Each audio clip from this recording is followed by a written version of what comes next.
سؤال بقى ليه جماهير كتير، اتفضل. يعني معلش استحملنا، احنا عايزين نحاول نخلي السؤال اجابه مختصره بس مش هنعرف يعني. هم بدأت اقلق. عشان السؤال ليه علاقه بالسيدات. اه. تمام، فانا حاسس ان انتوا هتفتحوا عندكم قسم في العظام خاص بالسيدات بس. اكتر ناس بيشتكوا من الوجع عموما، اكتر وجع ناس العظام. بيشتكوا عامة. ايوه بالظبط كده يعني. يعني رغم ان الشكوى الغير لا مزله، أيوة. بس شكاوى كتير. في دايما اي ست تسالك ظهري، رجلي، ايدي، اصل حللت فيتامين د، اصل جالي هشاشه في العظام. هشاشة. يقول لي مثلا ساعات في الصيدليه اكتر ناس بتعوز تاخد كالسيوم، طول كل يومين 3 عايزه حقنه فيتامين د. طب الدكتور بس انا كتبها. عجبني موضوع ان احنا نعمل تخصص، يعني نعمل جزء لمشكلة الستات بس. يعني كأنها مثلا تخصص مادة. ايوه انا متخيل ان المادة دي احنا هنمتحن فيها مثلا ماجستير دكتوراه، نص المجتمع علشان تفهم المادة دي وتخش تمتحن اصفار وكحك نص المجتمع، مش نص، كل المجتمع والله. احنا عايشين الحمد لله كده على جنب يعني. لكن خلينا نقول المشاكل كتير. هو اقول لك انا معلومة، واكتر ناس بتشتكي من قصة العظام دي بالذات. هو فعلا يعني هو اقول لك انا حاجة، كل المشاكل تقريبا كل مشاكل العظم اكتر في الستات. ايوه الحمد لله متفوقين يعني. ربنا يخليهم لنا. يعني الهشاشة والروماتويد اكتر في الستات. أيوة. الشوكة العظمية، اختناق الاعصاب، الاوتار، التهابات المفاصل، كل الامراض الخاصة بالعظم اكتر في الستات. تمام. يعني ربنا يعينهم، هم يعني. ايوه طبعا شايلنا فوق دماغهم والله. فهو انت سؤالك بخصوص مثلا الهشاشة، تمام صح. فانت هتفتح كتاب الهشاشة، هتلاقي في وشك بوست مينوبوزال اوستوبروزيس. يعني ده اكبر عنوان هتلاقيه في الهشاشه، وده متعلق بالستات. فعند سن معين بعد انقطاع الطمس بيحصل نوع من انواع الهشاشه المشهوره جدا، وده بشكل طبيعي فسيولوجي يعني. ده طبيعي ان هو بيحصل يعني، طبيعي جدا. هي بس ايه بذكر الهشاشه، يعني على ذكر الهشاشه تمام، يعني لازم برضو نعرف افصلها شويه عن الفيتامين د والكالسيوم، لان الهشاشه دي متعلقه بنسيج العظم نفسه. ايوه العظم نفسه ده نسيج حي. تمام. يعني ايه حي؟ يعني في احلال وفي تبديل. القديم بيموت والجديد بيطلع. ده من اول ما بتتولد لحد تجدد. بالظبط كده، بيجدد نفسه بنفسه. تمام. العمليه دي مستمره، بتوصل لاقصاها في اواخر العشرينات، في الثلاثينات، وبتبدأ بعد كده تقل شوية. تمام. بتبدأ بعد كده عملية البناء بتبقى أبطأ شوية من عملية الهدم. أيوة صح. تمام؟ صح طبيعي.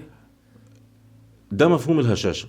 تمام. مع الوقت، مع كبر السن في الطبيعي، لا ده بغض النظر عن راجل أو ست أو أي كائن، مع العمر العظم نفسه بيبقى هش. ليه بقى الستات اكتر ناس بقى بيشتكوا من القصه دي، خصوصا زي ما حضرتك قلت بعد سن انقطاع الدوره؟ جدا. احنا الموضوع واضح جدا ومتفسر، ان هو طالما السن ده بعد انقطاع الطمس، يبقى السبب هرموني.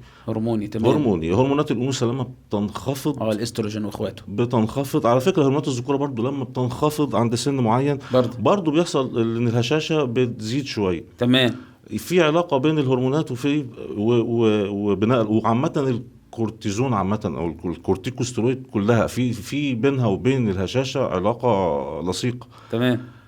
الستات اكتر بطبيعه الحال، لان هما بيحصل تغير في نسبه الهرمونات. تمام. عند سن معين، فبتظهر النوع ده من انواع الهشاشه، وده يمكن اكتر نوع منتشر بطبيعه الحال في الهشاشه. بقول لك تفتح كتاب الهشاشه هتلاقي اول سبب، هتلاقي الستات في وشك. طيب احنا لقيناهم دلوقتي. طب هل الشكوى المصاحبه للحاجه دي تبقى شكوى من الالم، او يعني ولا بتبقى شكوى ايه بالظبط؟ بيبقى العظم مؤلم شويه، بيتعرض للكسر بصوره اسهل مجرد ما يتخبط يعني مثلا اي خبطه معرضه انها تحصل لها كسر عن الطبيعي ازيد شويه. لو وقعت وقعه معينه كده. عايز اوصل لك برضو مفهوم الهشاشه. تمام. في الهشاشه ما بيبقاش العظم طري. تمام. مش احنا قلنا لو في مثلا لين عظام، لين عظام بتاع الاطفال، ايوه، هو نفس المرض اللي هو ناشئ من نقص فيتامين د، لما بيجي لحد كبير، تمام، هو نفس المرض بيبقى لين عظام برضو، اسمه اوستيوماليشيا. تمام. الهشاشه ده مرض تاني، حاجه تانية خالص، اسمه اوستيوبروز. دي حاجه تانية. نسيج العظم نفسه بيبقى هش. مش بيكون طري. معنى كلمة هش ايه؟ يعني من جوه فاضي بالظبط، اجوف بالظبط. تمام. فايه اللي بيحصل له؟ فاجوف ده مجرد ما هتلمسه بالظبط هيبقى عرضه يعمل قلم، وممكن يتكسر باقل خبطه. بالظبط، بيتكسر بخبطه بسيطه. تمام. ده مفهوم الهشاشه. ايوه.